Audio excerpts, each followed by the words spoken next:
El aire en la habitación era denso, pesado como una promesa incumplida. Cada rincón guardaba un eco, un susurro que no nacía del viento ni de las calles, sino de la sangre que corría por mis venas. Intentaba enfocar la mirada en la página en blanco frente a mí, un desierto de posibilidades que mi mente era incapaz de poblar. Pero las voces eran más fuertes.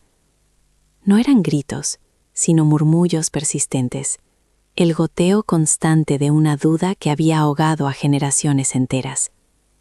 El miedo de mi abuelo al mar, tan profundo que nunca aprendió a nadar, se enredaba en mis tobillos.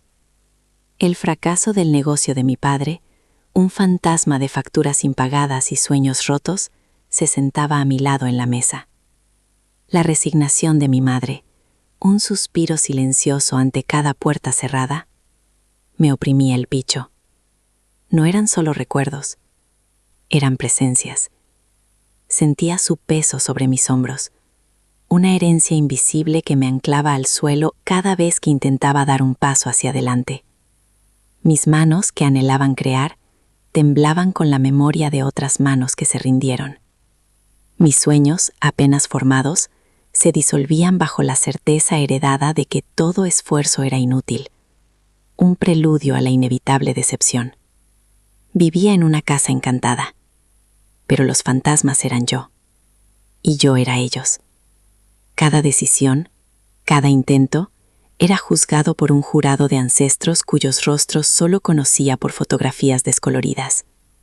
Y su veredicto era siempre el mismo: culpable de intentar ser más de lo que nos estaba permitido. La maldición no era un hechizo, lanzado en una noche de tormenta. Era la simple y aplastante historia de mi familia, repetida hasta convertirse en un destino. Esa noche, la opresión fue insoportable. Me levanté, tirando la silla hacia atrás con un estruendo que no logró acallar el silencio interior. Necesitaba aire. Una prueba de que existía un mundo más allá de esas 4 paredes cargadas de fracasos. Mi pie tropezó con una vieja caja de madera que perteneció a mi bisabuela. Una reliquia que nunca me había atrevido a abrir. Cayó al suelo, su contenido esparciéndose por las tablas polvorientas. Entre cartas amarillentas y objetos sin valor, un pequeño diario de cuero oscuro captó mi atención. No se parecía a nada que hubiera visto antes. Lo recogí. El tacto del cuero bastado extrañamente reconfortante. Lo abrí con dedos temblorosos. En una página al azar, esperando encontrar más lamentos, más historias de rendición. Pero la caligrafía era firme, desafiante. Y las primeras palabras que leí no hablaban de miedo, sino de guerra. Decían: he descubierto que los fantasmas solo tienen el poder que tú les concedes. Aquellas palabras resonaran en el vacío de la habitación. Una sola nota clara en una sinfonía de susurros. No eran un consuelo, sino un desafío. Con el corazón latiendo a un ritmo nuevo, devoré las páginas del diario. La tinta, desvaída por el tiempo, trazaba la historia de una mujer que yo no conocía. Una bisabuela que no encajaba en el tapiz de resignación que era mi herencia. Ella escribía sobre sus propios fantasmas, sobre las voces de sus antepasados que le decían que el mundo era demasiado grande, y ella demasiado pequeña. Le hablaban de tormentas que hundían barcos, de cosechos que se perdían, de amores que se marchitaban antes de florecer. Eran los mismos miedos, vestidos con ropas de otra época. Pero ella no se rindió a susurros. En lugar de eso, los escuchó, los estudió. En las páginas de su diario no había lamentos, sino estrategias. Describía cómo cada mañana, al despertar, reconocía el miedo que sentía, le daba un nombre, y luego, deliberadamente, elegía hacer una cosa, por pequeña que fuera, que ese miedo le prohibía. Si temía la escasez, compartía una hogaza de pan. Si temía el rechazo, le ofrecía una sonrisa a un extraño. No era un diario, Era un manual de guerra, el registro de una batalla silenciosa librada contra la tiranía de la herencia. Ella no había vencido a los fantasmas. Había aprendido a caminar entre ellos, a quitarles el poder de definir sus pasos. Una verdad, tan simple y tan brutal, se abrió paso a través de la niebla de mi propia vida. La maldición no era una fuerza externa que nos aplastaba. Era una historia que nos contábamos a nosotros mismos. Una canción de derrota que pasábamos de generación en generación, hasta que olvidábamos que podíamos cambiar la melodía. Mi abuelo no estaba maldito por el mar. Se había ahogado en una historia sobre el miedo al mar. Mi padre no estaba destinado al fracaso. Se había rendido a una historia sobre la imposibilidad del éxito. Y yo estaba dejando que sus historias escribieran mi final. El peso sobre mis hombros no se desvaneció, pero cambió su naturaleza. Ya no era el peso de una condena, sino el de una elección. La elección de seguir escuchando o de empezar a hablar. Cerré el diario con una suavidad reverente y lo coloqué sobre la mesa. El aire seguía siendo denso, pero ahora podía respirar en él. Miré la página en blanco que me había aterrorizado. Ese desierto de posibilidades. Ya no veía un vacío, sino un territorio por reclamar. Los fantasmas de mi familia seguían allí, en los rincones de la habitación, sus rostros descoloridos observándome. Pero por primera vez, no bajé la mirada. Lo sostuve en silencio. Un reconocimiento sin sumisión. Vuestra historia ha terminado. La mía empieza ahora. Mi mano, que antes temblaba, se sentía firme. Cogí un bolígrafo y lo acerqué al papel. No escribí un plan, ni una promesa, ni un primer párrafo. Solo tracé 2 palabras, un nombre, el nombre del océano que mi abuelo nunca se atrevió a mirar. El nombre del océano sobre el papel no fue un final, sino un juramento. Al amanecer, no me quedé en la cama negociando con las sombras. Me vestí en silencio y salí de la casa, dejando atrás el peso de sus paredes. Mi primer destino no fue un editor ni un inversor, fue la estación de autobuses. Compré un billete para el trayecto más largo y barato, uno que bordeaba la costa. Durante horas me senté con la frente pegada al cristal, observando cómo la tierra se rendía a la inmensidad azul. No intenté no tener miedo. Al contrario, invité al fantasma de mi abuelo a sentarse a mi lado. Sentí su terror en mi estómago, la sequedad en mi boca. Le hablé en silencio, no para desafiarlo, sino para informarle.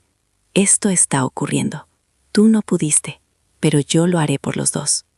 No me acerqué al agua ese día, ni al siguiente. Mi guerra, como la de mi bisabuela, se libraría en pequeñas batallas. Empecé por caminar por el paseo marítimo, manteniendo una distancia segura. Luego me senté en la arena, dejando que la brisa salada me envolviera. Cada día un paso más cerca. Cada día el murmullo del miego se convertía en un rumor más lejano, ahogado por el sonido real de las olas. Finalmente llegó el día en que me quité los zapatos. El contacto de la arena húmeda y fría fue un shock, una conexión eléctrica con la tierra. Y entonces di el paso. El agua helada me cubrió los tobillos, y sentí un pánico ancestral, un grito silencioso que subía desde lo más profundo de mi linaje. Pero no retrocedí. Me quedé allí, anclado, hasta que el pánico se convirtió en un temblor, y el temblor en una simple sensación de frío. Había sobrevivido al primer contacto. Con esa pequeña victoria ardiendo en mi pecho, regresé a la página en blanco. El miedo al fracaso, el fantasma de mi padre, seguía allí, con su traje gastado y su mirada cansada. Pero ahora yo tenía un arma, la acción deliberada. No intenté escribir una obra maestra, escribí una sola página. Una descripción del mar, no como un monstruo, sino como lo había experimentado, frío, implacable, pero vivo. Al día siguiente escribí otra, y otra. Cada palabra era un ladrillo en un muro que me separaba de la herencia del fracaso. Cuando tuve un puñado de páginas, enfrenté al siguiente fantasma, la resignación de mi madre, el miedo al rechazo. Busqué la dirección de una pequeña revista local, un objetivo modesto, casi insignificante. Envié mi texto sin releerlo por enésima vez, no por arrogancia, sino para arrebatarle el poder a la duda. La respuesta fue el silencio. Pasó una semana, luego 2.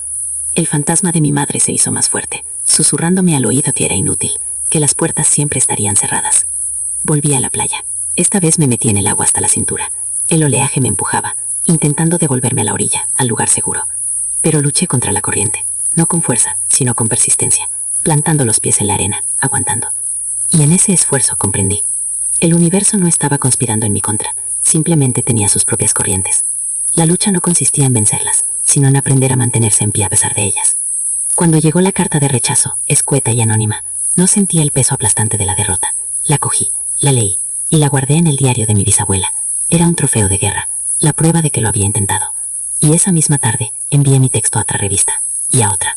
Mientras tanto, me inscribí en un curso de natación. Mi primer día en la piscina fue una batalla humillante contra mis propios miembros, contra un terror irracional que me hundía. Tragué agua, me agité sin control, sentí la risa ahogada de mi abuelo en mis oídos. Pero volví al día siguiente, y al siguiente. Aprendí a flotar, a confiar en que el agua podía sostenerme, y en el proceso, aprendí a sostenerme a mí mismo. Una mañana, entre un correo de rechazo y una factura, llegó un sobre diferente. Dentro, una carta de aceptación de una publicación que ni siquiera recordaba haber contactado. No era un gran contrato, apenas un pago simbólico. Pero en mis manos pesaban más que el oro. Era la prueba tangible de que la melodía podía cambiarse. Esa tarde, volví al mar por última vez. Ya no le tenía miedo. Entré en el agua con una calma que no era mía, sino conquistada. Nadé mar adentro, más allá de donde rompían las olas, hasta que la orilla se convirtió en una línea delgada y distante. Flotando de espaldas con el sol en la cara y el abismo azul debajo de mí, me reí. Una risa que brotó desde el fondo de mi alma, liberando generaciones de silencio. Los fantasmas no se habían ido, podía sentirlos, no como anclas, sino como espectadores en una orilla lejana. Su historia había terminado. De vuelta en mi habitación, con la carta de aceptación sobre la mesa, un nuevo correo electrónico iluminó la pantalla de mi ordenador. Era de un editor de una de las grandes casas, alguien a quien uno de mis envíos modestos había llegado por una carambola del destino. Decía que había visto un potencial único en mi escritura, una voz que no temía la oscuridad. Y me ofrecía una oportunidad, una puerta tan grande que me heló la sangre. Miré la pantalla, y detrás de mi propio reflejo, vi aparecer una nueva sombra. No era mi abuelo, ni mi padre, ni mi madre. Era un fantasma mucho más grande, más imponente. Era el espectro de mi propio y desconocido potencial, y el terror a no estar a su altura. Y en ese instante, comprendí que no había vencido a los fantasmas de mi familia. Solo había ganado el derecho a enfrentarme a los míos. El correo electrónico no parpadeaba, no respiraba, y sin embargo, era la cosa más viva de la habitación. Un portal a un futuro que me aterrorizaba más que todos los fracasos de mi pasado juntos. El fantasma del potencial era el más cruel de todos, porque no susurraba sobre lo que había perdido, sino sobre todo lo que podía llegar a perder si fallaba a una escala que nunca antes había imaginado. Las voces de mis ancestros volvieron, pero esta vez no eran murmullos de advertencia, sino un coro atónito. ¿Quién te crees que eres para aspirar a tanto? Mi mano tembló sobre el ratón, a un solo clic de cerrar la ventana, de volver a la seguridad de la lucha pequeña, del fracaso conocido. Pero entonces, mi mirada se posó en el diario de mi bisabuela, en la carta de rechazo que había guardado dentro, en la foto descolorida de mi abuelo, con la mirada perdida en un horizonte que nunca tocó. Y comprendí que el verdadero fracaso no sería intentarlo y no conseguirlo. El verdadero fracaso sería convertirme en un fantasma más para la siguiente generación. Respiré hondo, un aliento que pareció viajar a través del tiempo para llenar pulmones que hacía mucho se habían rendido, y escribí mi respuesta. Los años que siguieron no fueron una línea recta hacia la victoria, fueron un oleaje constante de dudas y pequeñas batallas, de páginas arrancadas y noches en vela. Pero ya no luchaba solo contra mis miedos, luchaba a favor de algo, de una promesa hecha a la persona que quería ser. Aprendí que el éxito no era la ausencia de fantasmas, sino la habilidad de sentarlos a tu mesa, escuchar sus viejas historias, y luego, con amabilidad pero con firmeza, decirles que ahora el narrador eras tú. El libro se publicó. Llevaba en la portada un océano inmenso y tranquilo, y mi nombre, impreso con una tinta que parecía desafiar cualquier intento de borrarse. Hoy, a veces, vuelvo a esa playa, ya no para luchar, sino para recordar. Me siento en la orilla y observo a la gente que, como yo, se acerca al agua con una mezcla de temor y anhelo. Veo en sus ojos las mismas batallas, los mismos ecos de voces antiguas que les dicen que no pueden, que no deben. Y me doy cuenta de que la historia de mi familia no era una maldición, era una historia humana. Todos cargamos con los fantasmas de los que vinieron antes. Heredamos sus miedos como heredamos el color de nuestros ojos. Nos cuentan historias sobre los muros que no pudieron derribar, sobre los mares que no se atrevieron a cruzar. Y nos entregan el mapa de sus vidas, esperando que no nos perdamos en los mismos lugares. Pero hemos entendido mal el legado. La herencia no es el mapa, es la brújula. No estamos destinados a repetir su viaje, sino a usar su experiencia para navegar el nuestro. Los fantasmas no nos anclan al pasado, nos recuerdan la importancia de cada paso que damos hacia el futuro. La maldición que creemos llevar sobre los hombros no es un hechizo lanzado por otros, es la historia que nos contamos a nosotros mismos en la oscuridad, la que nos susurra que no merecemos la luz. Pero cada uno de nosotros tiene una pluma en la mano, y el poder de escribir una sola palabra, una sola frase que lo cambie todo. No tienes que vencer a tus fantasmas, solo tienes que dar un paso, y luego otro, hasta que ellos, por fin, aprendan a caminar detrás de ti.